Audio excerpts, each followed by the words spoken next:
मुझे उम्मीद है गुज़िश्ता वीडियो टेम्परेचर और हीट के कॉन्सेप्ट्स को समझने के लिए हेल्पफुल साबित हुई होगी। आज इस वीडियो के अंदर हम टेम्परेचर मेजरिंग स्केल्स पे डिस्कस करेंगे कि ये टेम्परेचर मेजरिंग स्केल्स कैसे डिज़ाइन किए जाते हैं और अगर एक स्केल के अंदर हमें टेम्परेचर मालूम है तो दूसरे स्केल में हम किस तरह से मालूम कर सकते हैं, मतलब उनकी इंटर कन्वर्जन किस तरह से की जा सकती है। और हम ये भी देखेंगे कि उन इक्वेशंस में कौन सी ऐसी पॉइंट्स ऑफ एरर हो सकती हैं कि जिनमें अगर बंदा केयरफुल जो कैलकुलेशंस है वो ना करे तो गलती हो सकती है। वो सारी चीज़ें आज इस वीडियो के अंदर हम डिस्कस करेंगे। सबसे पहली चीज़ ये कि टेम्परेचर की जो मेजरमेंट है, जिसको हम कहते हैं कि हम स्केल्स की बेसिस पे करते हैं, तो ये स्केल्स हम रिलेटिवली लेते हैं और उनमें से बाद में जाके हम एक स्केल को कहते हैं कि ये एब्सोल्यूट स्केल है, लेकिन स्टार्टिंग हमारी जो मेजरमेंट की होती है वो रिलेटिवली होती है। तो उसके लिए हमें कुछ रेफरेंस पॉइंट्स लेनी होती हैं। तो जो टेम्परेचर के स्केल्स हैं उनके लिए हम दो रेफरेंस पॉइंट्स लेते हैं। एक हम रेफरेंस पॉइंट लेते हैं जिसे हम कहते हैं कि लोअर फिक्स्ड पॉइंट, जो कि फ्रीजिंग पॉइंट ऑफ वाटर या आप कह लें कि मेल्टिंग पॉइंट ऑफ आइस होती है। और जो दूसरी रेफरेंस पॉइंट होती है जिसे हम कहते हैं अपर फिक्स्ड पॉइंट, और वो जो पॉइंट होती है वो बॉइलिंग पॉइंट ऑफ वाटर होती है। अब वाटर ही हम इसमें क्यों इस्तेमाल करते हैं, उसका ये रीज़न एक दिया जा सकता है, जो कि लाजमी नहीं कि यही हो। एक ज़्यादा मुमकिन जो रीज़न है वो ये है कि वाटर जो है हमारी अर्थ के ऊपर सबसे ज़्यादा पाया जाने वाला कंपाउंड है, तो इस वजह से हम कहते हैं कि वो जो वाटर है that should be taken as a reference. Otherwise उसके अलावा कोई ख़ास बात है नहीं कि हम वाटर को ही इस्तेमाल करें। आप कोई भी रेफरेंस इस्तेमाल कर सकते थे अगर आप टेम्परेचर के जो स्केल्स हैं उनका आइडिया देते हैं। यहाँ पे आप देख सकते हैं कि हमने 3 स्केल मेंशन कर दिए हैं। फ़ारेनहाइट स्केल लेफ्ट साइड पे, मिडल पे सेल्सियस स्केल है और केल्विन स्केल राइट साइड पे मौजूद है। तीनों स्केल्स को स्टडी करने के लिए और एक दूसरे के साथ कंपेयर करने के लिए हमें कोई ना कोई रेफरेंस पॉइंट्स चाहिए। वो रेफरेंस पॉइंट्स हमने यहाँ पे ले लिए हैं कि एक रेफरेंस पॉइंट है फ्रीजिंग पॉइंट ऑफ वाटर और दूसरी रेफरेंस पॉइंट है बॉइलिंग पॉइंट ऑफ वाटर। हम इन पॉइंट्स को लोअर फिक्स पॉइंट और अपर फिक्स पॉइंट के नाम से भी जानते हैं। तो लोअर फिक्स पॉइंट क्या है? फ्रीजिंग पॉइंट ऑफ वाटर है। अपर फिक्स पॉइंट क्या है? Boiling point of water. अब हर स्केल के ऊपर जो लोअर फिक्स पॉइंट मतलब फ्रीजिंग पॉइंट ऑफ वाटर है उसका वैल्यू डिफरेंट है। जैसे फ़ारेनहाइट पे 32, सेल्सियस पे 0 और केल्विन पे 273.15, और इसी तरह से बॉइलिंग पॉइंट के वैल्यूज भी डिफरेंट हैं। अब अगर किसी भी एक स्केल को हम डिफाइन करें कि भाई सेल्सियस स्केल क्या है फॉर एग्जांपल, तो हम उसको डिफाइन करेंगे इन रेफरेंस पॉइंट्स की बेसिस पे और जो उनके दरमियान सेपरेशन है उसकी बेसिस पे। Celsius scale is a scale whose lower fixed point is 0 and upper fixed point is 100, and the interval between these two fixed points is divided into 100 parts, लेकिन equally divided into 100 parts, and each part represent 1 Celsius। तो ये Celsius की definition है, Celsius scale है। इसी तरह से अगर आप फ़ारेनहाइट को डिफाइन करने की कोशिश करेंगे तो लोअर फिक्स पॉइंट और अपर फिक्स पॉइंट की बेसिस पे और जो दरमियान में सेपरेशन है उसकी बेसिस पे डिफाइन करेंगे। और केल्विन स्केल के लिए भी बिल्कुल यही तरीकेकार इस्तेमाल होगा। यहाँ पे आपने एक बात नोट की होगी कि मैंने यहाँ पे मेंशन किया है 273.15 और 373.15, लेकिन हम नॉर्मली पढ़ते हैं 273 और 373। बिल्कुल ऐसा ही है। जो हम राउंडेड ऑफ वैल्यू पढ़ते हैं वो 273 और 373 है, लेकिन एक्चुअल वैल्यूज जो हैं वो ये हैं 273.15 या इवन 156 इस तरह से जो है ना एक वैल्यू दी जाती है, जिसको हम राउंडेड ऑफ कभी कभी 273.16 भी पढ़ते हैं। तो मतलब आप 273 और 373 भी लिख सकते हैं। जब भी आप किसी चीज का टेम्परेचर मेजर करेंगे, सपोज आप तीनों स्केल्स के थ्रू मेजर कर रहे हैं बैक वक्त, तो आपको टेम्परेचर डिफरेंट मिलेगा। लेकिन कोई ऐसी पॉइंट भी हो सकती है जहां पे दो स्केल्स आपको सेम मेजरमेंट दे रहे हों।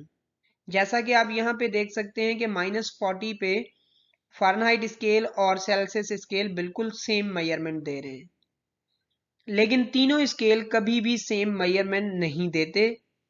ऐसा भी हो सकता है कि केल्विन स्केल और फ़ारेनहाइट स्केल किसी पॉइंट पे जाके सेम मेजरमेंट दे दें, लेकिन सेल्सियस स्केल और केल्विन स्केल कभी भी सेम मेजरमेंट दे ही नहीं सकते। तो ये चीज़ हम जब आगे कन्वर्जन में जाएंगे तो आप वहां पे ये चीज़ सीखेंगे कि ये सेम क्यों नहीं दे सकते। तो इनको एक दूसरे के साथ कंपेयर करने के लिए कि भाई अगर सेल्सियस इतना टेम्परेचर है तो केल्विन कितना होगा, केल्विन का टेम्परेचर x है तो फ़ारेनहाइट में वो उसकी वैल्यू क्या होगी, ये सारी चीजें मालूम करने के लिए हमें कोई ऐसा असूल चाहिए जिसकी बेसिस पे हम इनके दरमियान कोई इक्वेशन बना सकें। और वो इक्वेशन तभी बन सकती है जब हम कोई ऐसी पॉइंट ढूंढें जो सब में इक्वलाइज हो सके, मतलब सेल्सियस में, फ़ारेनहाइट में, केल्विन में इक्वलाइज हो सके। वो डेफिनेटली टेम्परेचर तो नहीं है, लेकिन वो कोई ना कोई असूल ज़रूर है जो कि हमें बनाना है। जैसा कि हमने देखा कि टेम्परेचर के स्केल्स हम फ्रीजिंग पॉइंट ऑफ वाटर और बॉइलिंग पॉइंट ऑफ वाटर की बेसिस पे हम डिज़ाइन कर सकते हैं। हमने डिफ़ाइन किया कि फ़ारेनहाइट स्केल, सेल्सियस स्केल और केल्विन स्केल की स्टार्टिंग पॉइंट्स क्या हैं, मतलब लोअर फिक्स पॉइंट्स क्या हैं और अपर फिक्स पॉइंट्स क्या हैं, डिग्रीज़ कितनी हमने बनाई उनके दरमियान, ये सारी चीज़ें हमने अभी अभी डिस्कस की। तो जो कन्वर्जन है, इंटर कन्वर्जन एक स्केल से दूसरे स्केल में, वो डिपेंड करती है किसी ऐसी पॉइंट पे कि जो कि सब में कॉमन हो, मतलब सेल्सियस स्केल में भी हो, केल्विन स्केल के अंदर भी उसी तरह से हो, फ़ारेनहाइट स्केल के अंदर भी उसी तरह से मौजूद हो। तो वो कॉमन पॉइंट हम इस तरह से ढूंढते हैं कि पहले हमने टेम्परेचर को देखना शुरू किया कि भाई कोई ऐसी पॉइंट जहाँ पे टेम्परेचर तीनों का सेम हो, हमें कोई ऐसी पॉइंट नहीं मिलती। फिर हम चेंज ऑफ टेम्परेचर पे चले जाते हैं, वो देखते हैं, वो भी हमें सेम नहीं मिलता। तो फिर हम टेम्परेचर की चेंज को जब नंबर ऑफ डिवीजन्स के साथ डिवाइड करते हैं तो फिर हमें ये चीज़ मिलती है कि जी हाँ, ये वो चीज़ है जो कि तीनों स्केल्स में सेम रहती है। तो ये एक कॉमन पॉइंट है जिसकी बेसिस पे हम फर्दर इंटर कन्वर्जन कर सकते हैं तीनों स्केल्स के दरमियान। तो हम एक असूल बना लेते हैं कि टेम्परेचर की जो चेंज है किसी भी कोई भी दो पॉइंट्स के दरमियान, और उसको फिर हम डिवाइड कर दें जो नंबर ऑफ डिवीजन्स हैं between the two reference points, मतलब फ्रीजिंग पॉइंट और बॉइलिंग पॉइंट ऑफ वाटर, तो उसके दरमियान जितनी भी डिवीजन्स हैं उसके साथ डिवाइड कर दें। तो ये जो चीज़ मिलेगी, ये जो भी वैल्यू मिलेगा, ये वैल्यू इक्वल होगा हर स्केल के लिए। जो भी स्केल आप ले लें, केल्विन ले लें, फ़ारेनहाइट ले लें या सेल्सियस ले लें। तो इसी की बेसिस पे यही हमारे लिए एक बुनियादी कॉन्सेप्ट बनेगा जिसकी बेसिस पे हम इंटर कन्वर्जन कर सकते हैं। वो असूल ये है कि अगर किसी भी स्केल के ऊपर आप दो पॉइंट्स लेंगे और उन दोनों पॉइंट्स के दरमियान जो भी टेम्परेचर डिफरेंस होगा, वो टेम्परेचर डिफरेंस, और उसको आप डिवाइड कर दें नंबर ऑफ डिवीजन्स जो कि बॉइलिंग पॉइंट और फ्रीजिंग पॉइंट के दरमियान होती हैं, इन दोनों का जो रेशो है वो हमेशा आपको हर स्केल के लिए सेम मिलेगा। मिसाल के तौर पे अगर आपने दो पॉइंटें कोई सी भी ले ली सेल्सियस स्केल पे, उनके दरमियान टेम्परेचर डिफरेंस कुछ भी आ रहा है, तो आप उसको 100 से डिवाइड करेंगे जो कि फ्रीजिंग पॉइंट और बॉइलिंग पॉइंट के दरमियान डिफरेंस है, तो जो वैल्यू आएगा इसी तरह से आप वैल्यू कॉरेस्पॉन्डिंग फ़ारेनहाइट में या सेल्सियस में देखेंगे तो उनका रेशियो सेम आ रहा होगा, मतलब इक्वल आएगा।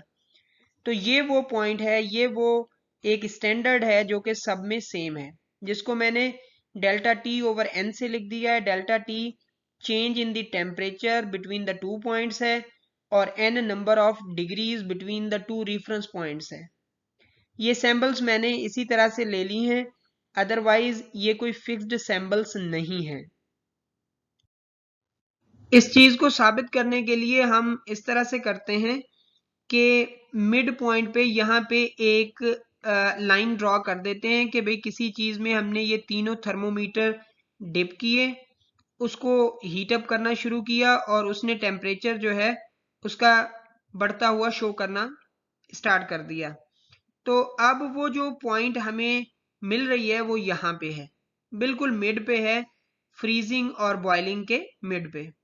तो आपको पता है अगर फ्रीजिंग और बॉइलिंग के मिड पे है तो इस फ़ारेनहाइट स्केल पे वहाँ पे वैल्यू मिलेगा हमें 122 और जो सेल्सियस है वहाँ पे हमें वैल्यू मिलेगा 50 और जो केल्विन स्केल है उस पे 223.15 मिलेगा, बिल्कुल मिड पे, क्योंकि यहाँ से यहाँ तक फासला 100 है तो यहाँ से यहाँ तक फासला 50 होगा। तो इसी तरह से 32 से यहाँ तक जाते हैं तो 212 है, मतलब इन टोटल जो कवर हो रहा है वो 180 है।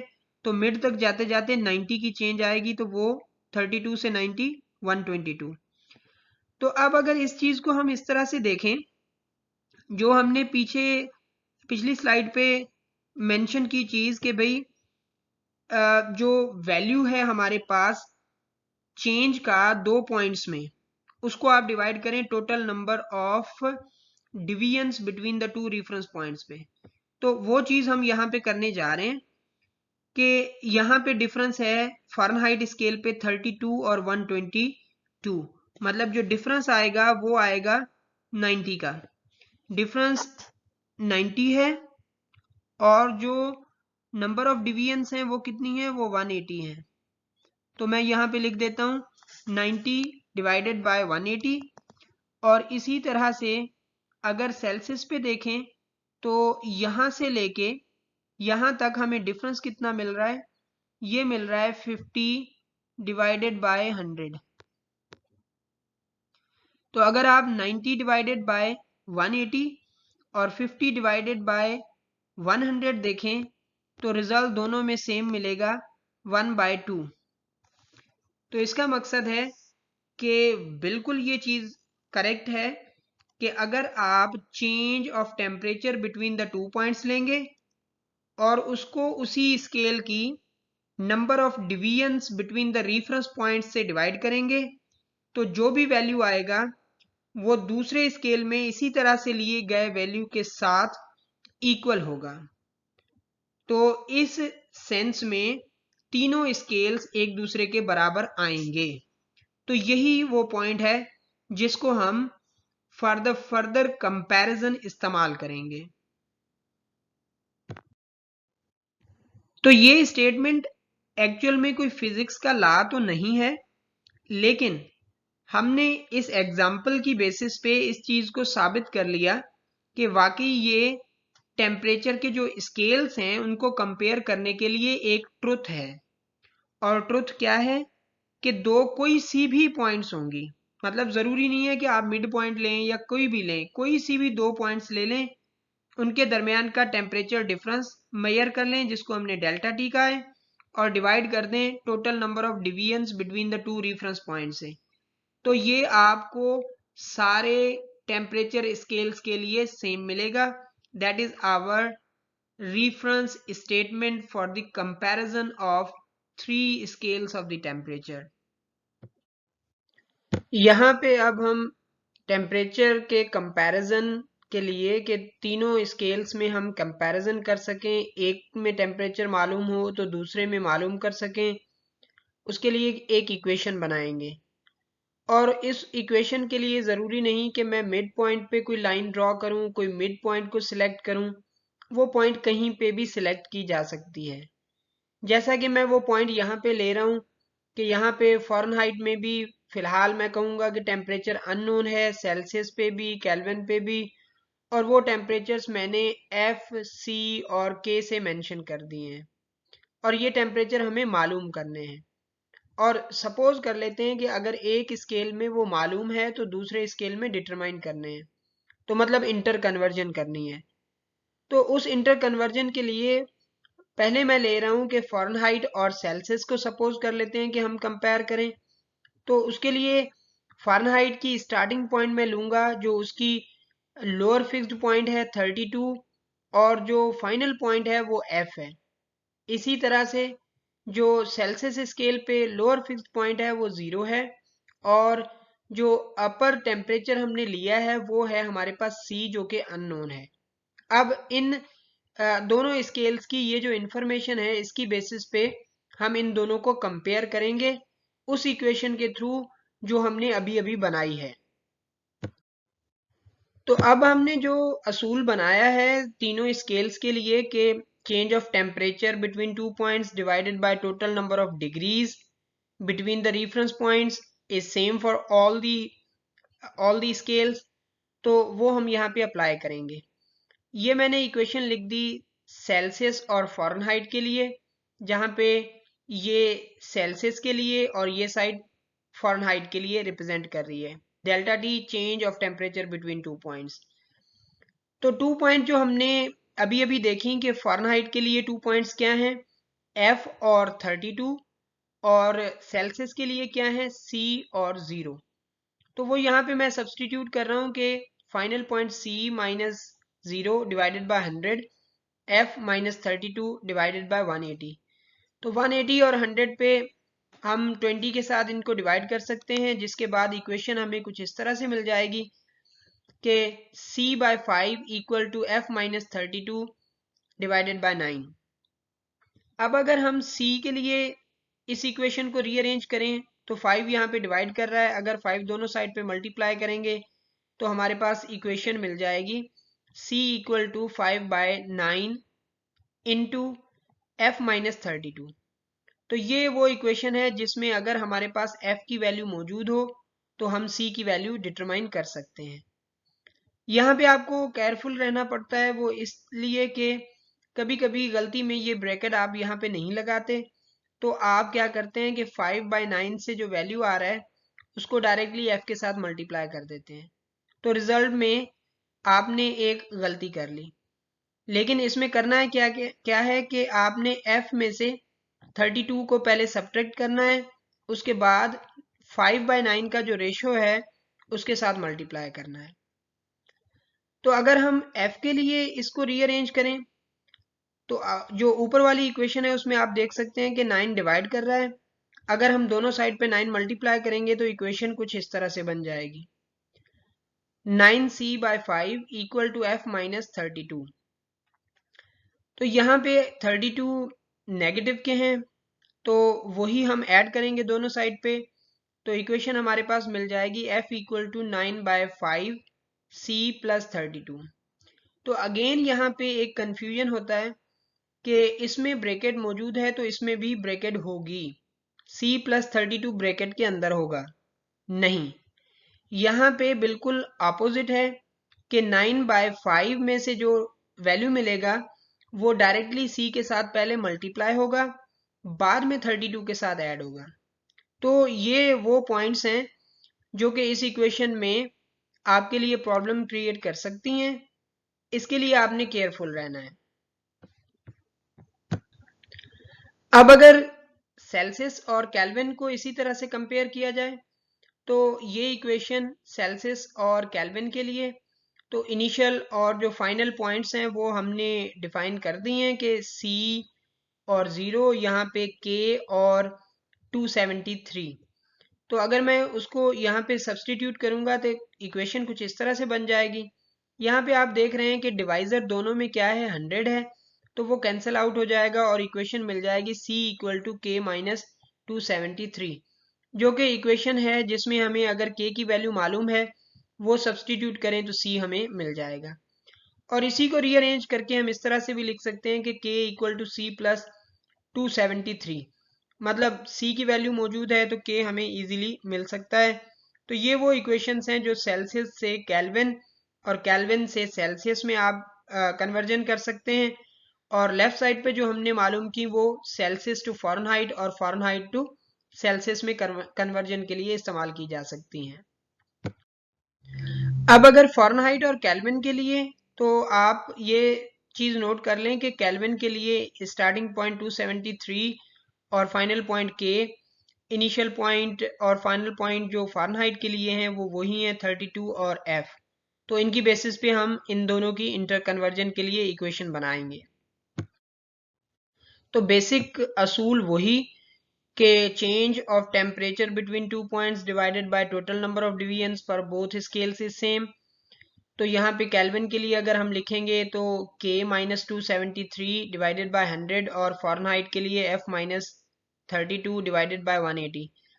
180 और 100 पे हम 20 की डिवीजन करेंगे तो यहाँ पे हमारे पास इक्वेशन मिल जाएगी K माइनस 273 बाय 5 और F माइनस 32 बाय 9।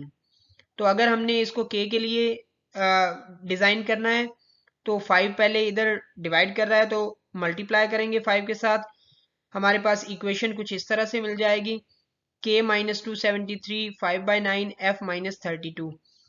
और यहाँ पे आप देख सकते हैं माइनस 273 है तो ये प्लस हो जाएगा, दूसरी साइड पे हमारे पास इक्वेशन बन जाएगी ये K equal to 5 by 9 F minus 32 और प्लस में 273। तो यहाँ पे केयरफुल रहना ये होता है कि कभी कभी स्टूडेंट्स ऐसे करते हैं कि ये 32 और 273 को आपस में ऐड कर देते हैं कि भाई ये 32 जो है ना 273 से माइनस करके हम रख देते हैं फाइनल वैल्यू जो है ना A की। लेकिन यहाँ पे आपने देखना है कि यहाँ पे 5 बाई 9 F माइनस 32 ये एक कंप्लीट वैल्यू है। पहले आप वो डिटरमाइन करेंगे फिर आप 273 के साथ ऐड कर सकते हैं, उससे पहले आप एडिशन नहीं कर सकते। सो ये एक पॉइंट है जहां से आप गलती कर सकते हैं, पॉसिबल पॉइंट ऑफ एरर हो सकता है। Otherwise this is the equation to memorise in order to convert the value of Fahrenheit into Kelvin. अगर आपने इसी इक्वेशन को फ़ारेनहाइट में कन्वर्ट करने के लिए बनाना है कि केल्विन हमें मालूम है, फ़ारेनहाइट डिटरमाइन करें, तो ये जो इक्वेशन है इसमें आप दोनों साइड पे 9 मल्टीप्लाई करेंगे तो यहाँ पे आ जाएगा 9 by 5 K minus 273 equal to F minus 32। अब F माइनस 32 तो हमें सिर्फ F अकेला चाहिए तो हम 32 दोनों साइड्स पे ऐड कर देंगे तो इक्वेशन आ जाएगी F equal to 9 by 5 K minus 273 plus 32।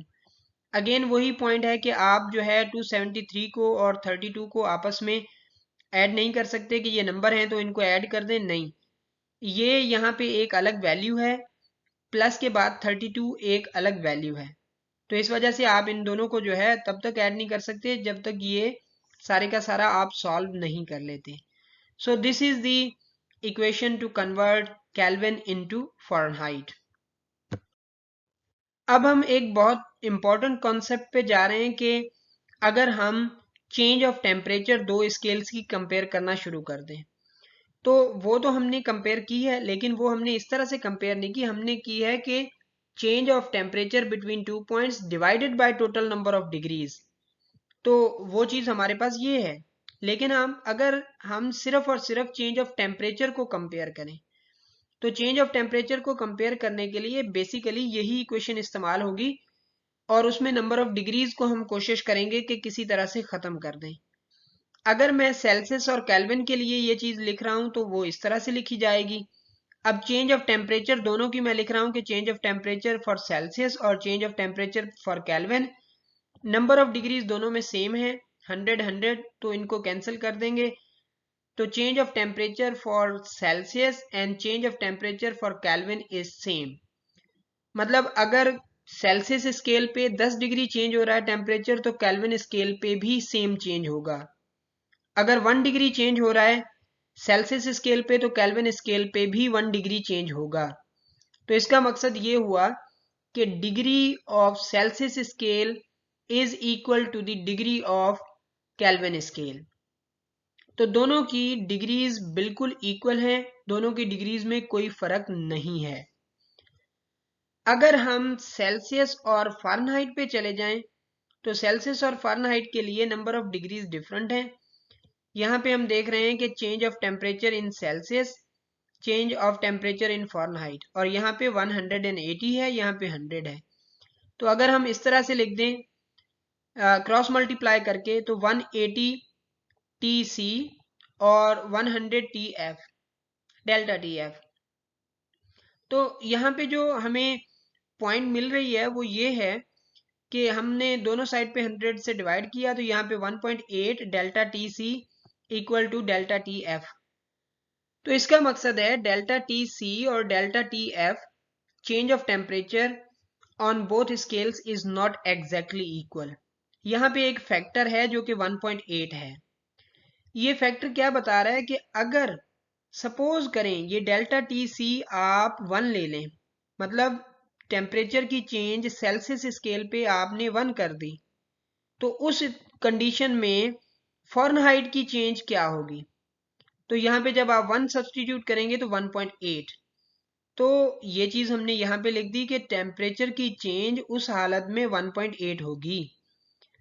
तो मतलब जो फ़ारेनहाइट में चेंज है वो ज़्यादा है बनिस्बत सेल्सियस की चेंज के। तो सेल्सियस में 1 डिग्री चेंज होगी, फ़ारेनहाइट में 1.8 डिग्री चेंज आ जाएगी। सेल्सियस में 10 डिग्री चेंज आएगी, फ़ारेनहाइट में 18 डिग्री चेंज आ जाएगी। सेल्सियस में 100 डिग्री चेंज आएगी, फ़ारेनहाइट में 180 डिग्री चेंज आ जाएगी।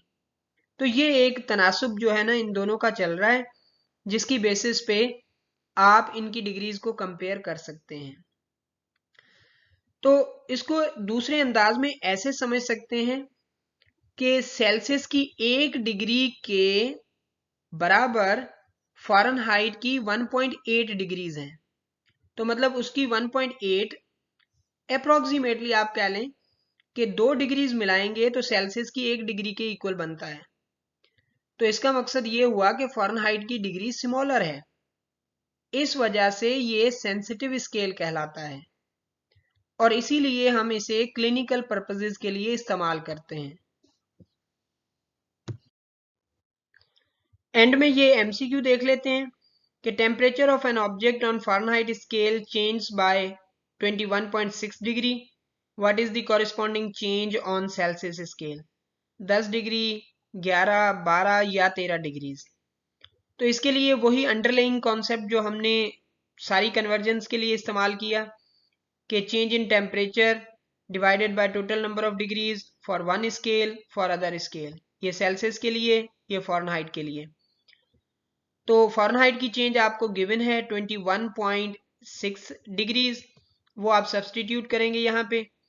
अब यहाँ पे आप देख रहे हैं कि 100 डिवाइड कर रहा है, यहाँ पे मल्टीप्लाई करेगा, तो मल्टीप्लिकेशन के बाद ये 2160 हो जाएगा, जिसको आप 180 के साथ डिवाइड करेंगे। जब आप 2160 को 180 के साथ डिवाइड करेंगे तो चेंज आएगी 12 degrees. So the correct answer is C, जो कि हमारे लिए करेक्ट ऑप्शन है। सो मैं उसको हाईलाइट कर देता हूं कि this one is the correct option.